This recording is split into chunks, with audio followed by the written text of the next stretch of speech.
La solution pour tout graphiste. Alors ça peut paraître un titre un peu vendeur, mais je pense que ce conseil va pouvoir vraiment être très utile. Eh bien, ça touche un petit peu tous les domaines de notre vie. Ce que je voulais vous dire aujourd'hui, c'était que pour être graphiste aujourd'hui, en fait, il faut être sans cesse en mouvement. Parce qu'on aurait tendance, en fait, à rester un petit peu sur ses acquis et puis à dormir un peu sur nos deux oreilles et à continuer, mais sans être sans cesse en mouvement. C'est-à-dire à être statique et à faire avec ce qu'on a appris. Mais quand on est graphiste, eh bien, il faut se remettre sans cesse en question. Il faut sans cesse se dire, ok, comment je peux progresser, comment je peux m'améliorer, comment je peux mieux servir mes clients, comment je peux avoir plus de clients.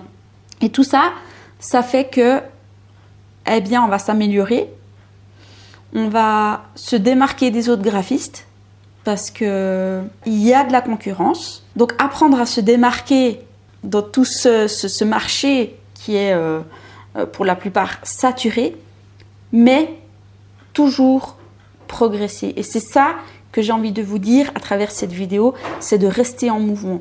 3 choses. Créer toujours plus, créer sans cesse. Toujours être peut-être avec un cahier et un crayon et faire des croquis, des esquisses, partout où on est. Toujours penser au projet qu'on a en ce moment. Par exemple, là j'ai un logo, j'essaye de toujours penser. Et l'autre fois, j'étais en train de marcher et tout d'un coup, j'ai eu une idée pour ce logo, de faire un jeu avec certaines lettres. Toujours créer des visuels. On peut se lancer un défi en se disant, voilà, pendant 1 mois, je crée un logo par jour. Toujours faire de la veille. Aller voir sur les sites internet qu'est-ce qui se fait en ce moment en graphisme. Essayer de voir les tendances. Toujours essayer de se nourrir au niveau graphique, au niveau culturel, aller au cinéma, regarder les affiches de cinéma, être critique par rapport à tout ce que vous voyez dans la rue, sur internet, partout. Et de vous dire, ok, comment je peux m'améliorer? Et le fait de créer sans cesse va justement vous donner ce réflexe en fait de pouvoir non seulement de se nourrir, mais en plus de créer.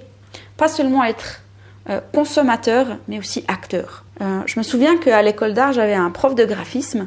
Eh bien, il avait un petit carnet et chaque jour, il lisait son journal et il faisait une sorte de mise en page, de jeu avec de la typo et tout pour pouvoir transmettre une idée politique ou un fait divers qu'il avait vu dans le journal. Et tous les jours, il faisait ça. Et du coup, ça le poussait à développer de la créativité, à développer une compétence qui faisait que, comment, à travers la typographie, illustrer en fait un fait divers qu'il avait vu dans le journal. Et du coup, ça le poussait vraiment à être créatif, à devoir réfléchir, à devoir créer. Et même si c'était pas bien, au moins il le faisait et il mettait ça dans son cahier. Et puis son cahier il l'a gardé. Mais il nous l'a montré justement pour nous dire, à nous élèves graphistes, créez, faites quelque chose. Donc ça pourrait être un bon moyen. Donc la première chose, ce serait de créer toujours plus, créer sans cesse. La deuxième, c'est d'apprendre toujours plus, apprendre sans cesse. On n'est jamais arrivé quelque part. Et d'ailleurs, il y a une citation qui dit que le but, le principal, c'est pas le lieu où c'est qu'on arrive, c'est le chemin. Et c'est ça en fait qui fait que notre vie est tellement passionnante, c'est qu'on apprend plein de choses. Et je l'ai dit dans une des vidéos, mais apprenez sur les nouvelles technologies. Maintenant, il y a l'intelligence artificielle. Apprenez, qu'est-ce qui se passe? Testez Midjourney, testez Adobe Firefly. Et le fait de sans cesse apprendre, fait qu'on se rend compte qu'on ne sait rien. Je ne sais plus qui c'est qui a dit cette citation. Plus j'apprends des choses, plus je sais que je ne sais pas. Alors, c'est une preuve d'humilité de dire qu'on ne sait pas. Mais effectivement, le fait d'apprendre sur plein de domaines, même quand on est graphiste, on peut apprendre sur le fait de planter des semis, des plantes, des arbres, tout ça. Tout ça, on peut se nourrir des choses qui sont en dehors du graphisme pour pouvoir les amener dans le graphisme, parce que ça peut être une image qui pourrait nous donner des idées, et tout ça fait que, bah voilà, on se développe, on progresse. Et c'est aussi un avantage de pouvoir, en fait, proposer plus de services à nos clients. Comme je le dis très souvent, un client qui peut venir pour un logo, bah, il va aussi pouvoir vous demander la carte de visite, il va aussi pouvoir vous demander ses visuels pour les réseaux sociaux, son site internet, peut-être qu'il a une chaîne YouTube, vous allez pouvoir faire ses vignettes, vous allez pouvoir faire plein de choses. Un même client peut vous donner d'autres services. Et non seulement s'il est content de ce que vous faites, il va vous en amener d'autres. Parce que la meilleure des publicités, eh bien, c'est un client satisfait.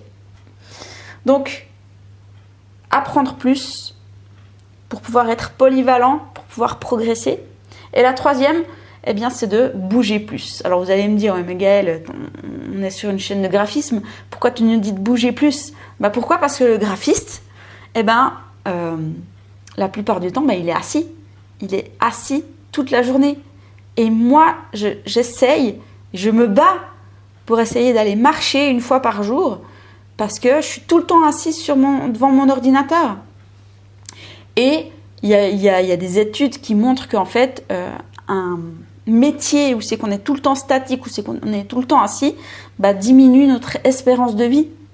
Et donc, raison de plus pour pouvoir bouger encore plus, faire du sport, aller marcher. Là, récemment, j'ai acheté un nouveau bureau. Et en fait, où c'est qu'on est assis et tac, je presse sur un bouton, puis il se lève. Du coup, je travaille debout. Et ça permet en fait de pouvoir bouger un peu plus. Ne serait-ce que 1 heure ou 2 où c'est que je travaille debout. Et hop, je me remets assise quand je suis un petit peu fatiguée. Mais ça peut aider d'avoir un bureau assis debout. Il y en a de plus en plus. Voilà, moi je vous encourage à faire ces 3 choses. À créer plus, apprendre plus, bouger plus. Et ces 3 choses vont faire que vous allez devenir un meilleur graphiste, vont faire que vous allez pouvoir progresser, que vous allez pouvoir être dynamique, que vous allez pouvoir... C'est la solution pour tout graphiste. Et finalement, on pourrait aussi le dire pour d'autres métiers. Mais voilà, j'espère que ce conseil vous a aidé. N'hésitez pas à mettre dans les commentaires ce que vous en avez pensé. Et peut-être que vous avez d'autres solutions qui vous passent par la tête. En tout cas, c'est avec plaisir. J'ai une formation gratuite dans la description sur les bases pour devenir graphiste freelance. Si ça vous intéresse, il vous suffit de cliquer dans la description. C'est gratuit. Puis ça m'a fait plaisir de faire cette vidéo. J'espère qu'elle vous a plu. Et puis nous, on se retrouve dans une prochaine vidéo. Ciao!